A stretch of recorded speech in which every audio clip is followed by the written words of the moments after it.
Hey everyone! Before we dive into this story, make sure to subscribe to my channel for more real-life, emotionally gripping stories. It was supposed to be a casual party.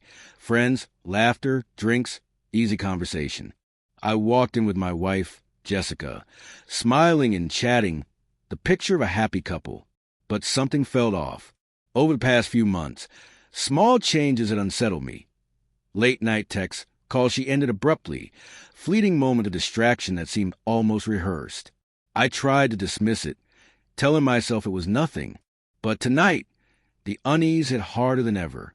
Jessica immediately gravitated toward her group of friends, laughing, chatting, greeting everyone with effortless charm. And then I saw him, Tom, her male best friend. She always said he was like a brother, and I had tried to trust her words, though my instincts rarely failed me. They had history, sure, but I had believed boundaries were clear. Or so I thought.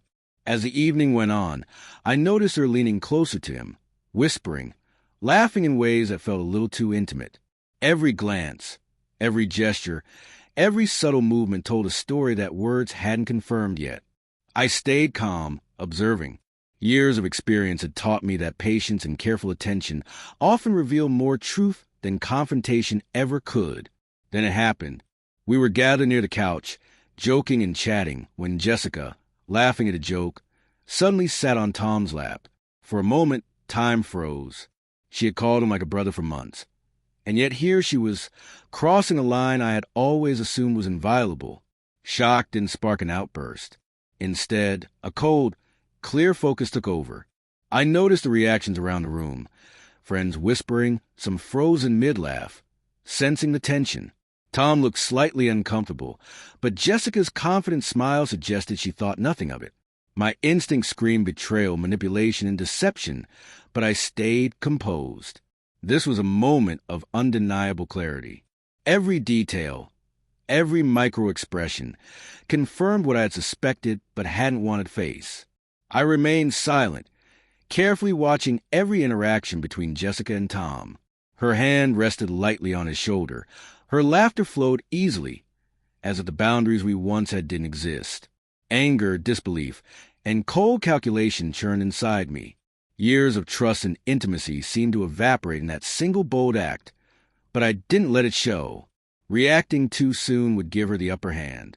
Calm observation was far more powerful. Over the past months, I had noticed subtle signs. Extra care in choosing outfits for outings with him, the little jokes she reserved for his presence, the way her tone shifted when speaking to him versus me. Everything now made sense. This was not friendship. It was a deliberate crossing of boundaries. I had learned that exposing betrayal requires timing, strategy, and composure. Impulsive confrontation never ends well. I let the moment unfold, keeping my distance. Around us, guests continued chatting, laughing, clinking glasses, mostly oblivious of tension, but few sensed something significant was happening. I studied Jessica closely. The smirk, the confident posture, the slight tilt of her head as if daring me to intervene. That smirk, once playful, now felt like a challenge. She laughed at another of Tom's comments, leaning closer, brushing against him, her voice soft, teasing, intimate. My mind cataloged every detail. The words, like a brother, had vanished, replaced by actions that spoke louder than excuses ever could. Betrayal, once subtle, had become undeniable. Yet I stayed calm, fully aware that the power lay not in exposing her immediately, but in letting the truth unfold so its impact would be complete, undeniable, and lasting. Finally, I stepped forward, movements deliberate, expression calm, unreadable. Jessica noticed me and paused, a flicker of hesitation for first time all evening. The energy in the room shifted instantly.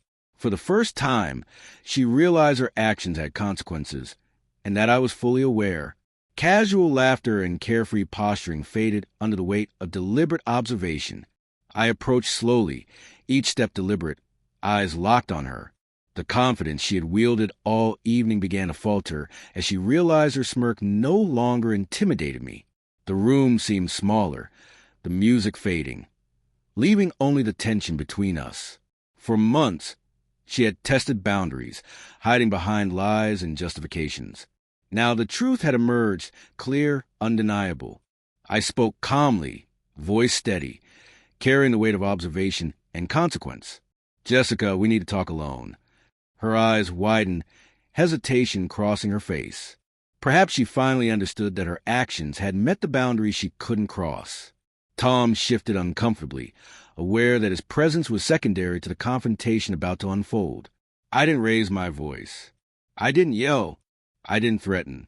The calm authority in my tone spoke louder than any argument could. Once we were alone, silence stretched, charged and tense. I let her squirm under my gaze. Every pause a mirror to betrayal she had committed.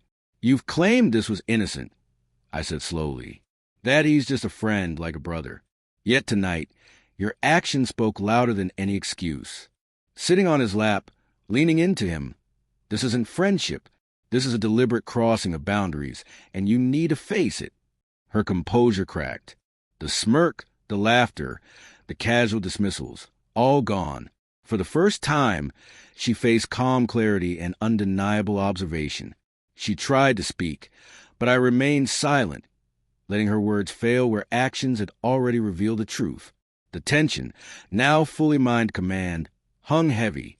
Finally, she whispered, I didn't think you'd notice." I shook my head. "I notice everything, Jessica. Every word, every gesture, every attempt to manipulate. When boundaries are crossed, consequences follow.